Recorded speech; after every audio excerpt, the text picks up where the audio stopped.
besties, today I'm going to show you how to make a pet snuggle sack using my sewing pattern. You can find the pattern at groovyooze.com and I've written all of the details in the description of this video.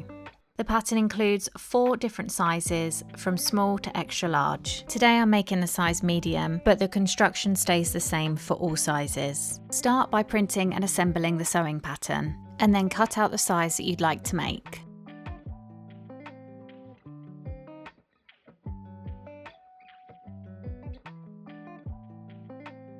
For this project, you want to use soft, warm, cosy fabrics that your pet's going to want to snuggle up in, especially for the inside of the snuggle sack. I decided to use this quilted fabric for the outer panels of my snuggle sack, and then a really soft, fuzzy fleece for the inside. This is just what I had laying around in my fabric stash, and it's actually ended up working out really well, because I can take it out with us and I don't have to worry about it getting really dirty. Start by cutting 2 panels from your outer fabric. Make sure you're following the pattern and cutting out the fabric on the fold.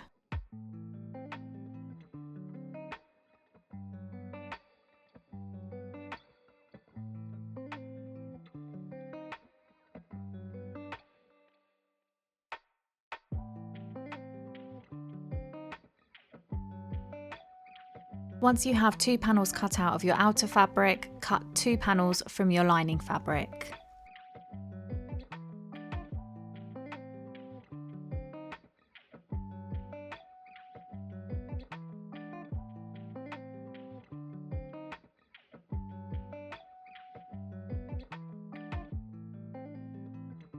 You should now have 2 outer panels and 2 lining panels.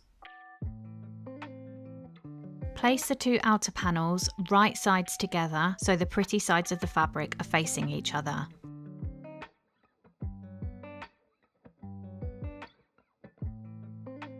Clip or pin along the 2 shorter edges and the bottom long edge to hold the fabric in place.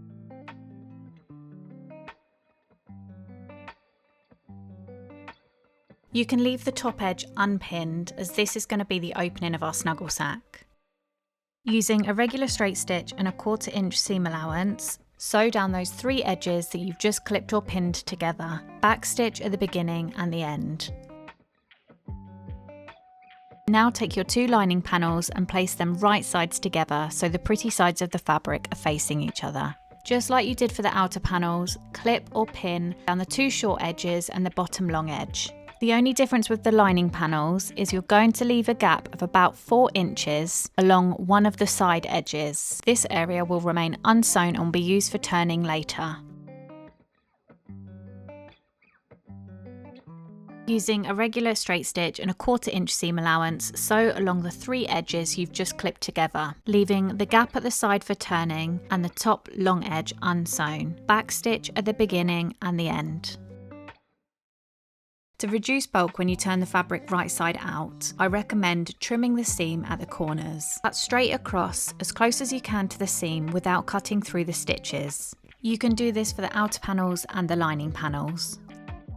Now turn your outer panels right side out. Keep the lining panels as they are.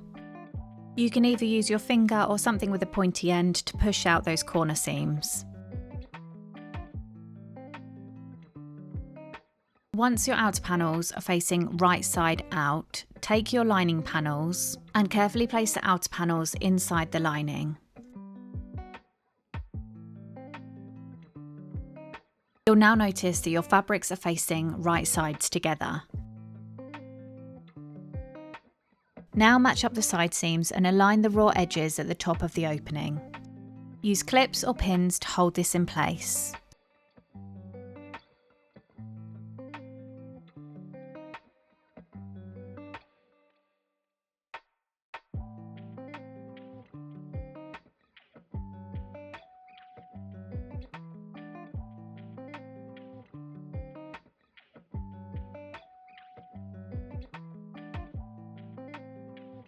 Clip or pin around the entire top edge.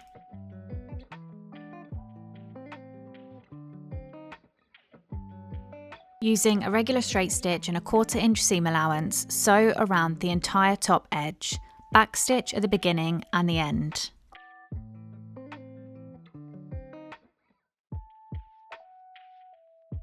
Now you should be left with something that looks like this.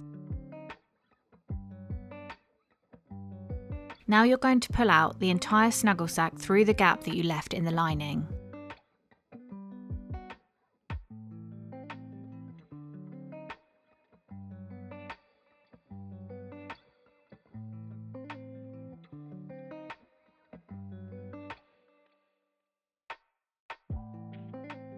Once everything's facing right side out, you're going to want to close that opening. Fold in the raw edges and add some clips or pins to hold it in place. Take it over to your sewing machine and using a regular straight stitch and sewing as close as you can to the edge, sew the opening closed. Back stitch at the beginning and the end.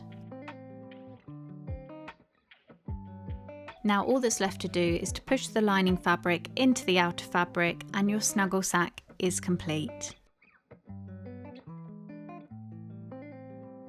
I really hope you enjoyed this tutorial. I would really appreciate if you could give this video a thumbs up and subscribe to my channel. Thank you so much for watching, and I will see you in the next one.